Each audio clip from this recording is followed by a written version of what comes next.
Iran के इतिहास में एक अहम पल आ गया है। आयतुल्लाह अली खामेनेई के बेटे मुस्तफा खामेनेई को देश का नया सर्वोच्च नेता बना दिया गया है। उनके पिता की मौत के कुछ दिन बाद ही ईरान के एक्सपर्ट असेंबली ने यह फैसला लिया। ईरान की 88 सदस्यों वाली धार्मिक संस्था असेंबली ऑफ एक्सपर्ट ने निर्णायक वोट से मुस्तफा खामेनेई को तीसरे सर्वोच्च नेता के रूप में चुना है। अब वो अपने पिता आयतुल्लाह खामेनेई की गद्दी पर बैठ गए हैं। अल जजीरा की रिपोर्ट के मुताबिक जैसे ही नाम की घोषणा हुई, ईरान की सेना, इस्लामिक रिवॉल्यूशनरी गार्ड कोर और राजनीतिक नेताओं ने तुरंत मुस्तफा खामेनेई के प्रति निष्ठा की शपथ ली। IRGC ने बयान जारी करते हुए कहा कि हम नए नेता आयतुल्लाह सैयद मुस्तफा खामेनेई के हुक्म का पालन करने और खुद को कुर्बान करने के लिए तैयार हैं।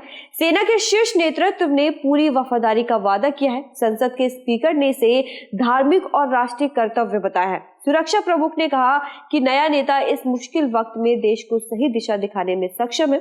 असेंबली ने मदरसों और यूनिवर्सिटी के एक्सपर्ट समेत पूरे देश से अपील की है कि वह नए नेता के पीछे एकजुट हो जाए और देश की एकता बनाए रखे।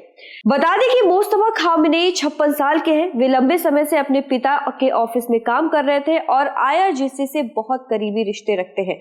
वे सार्वजनिक रूप से ज्यादा नहीं दिखते थे, लेकिन पीछे से बहुत ताकतवर माने जाते थे। उन्हें पावर ब्रोकर और गेट कीपर कहा जाता था। मुस्तफा 1980 से 88 तक 17-18 साल की उम्र में ईरान इराक युद्ध के आखिरी दिनों में शामिल हुए थे, जहां IRGC की हबीब इब्न मज़ाहिर बटालियन में सेवा दी थी। युद्ध के कई कमांडर बाद में IRGC में ऊंचे पदों पर पहुंचे। युद्ध के बाद मुस्तफा कोम चले गए, जहां उन्होंने शिया धर्म की पढ़ाई की। कई कंजर्वेटिव विद्वानों के पास तालीम ली। आज उनकी रैंक हुस्नुल इस्लाम है।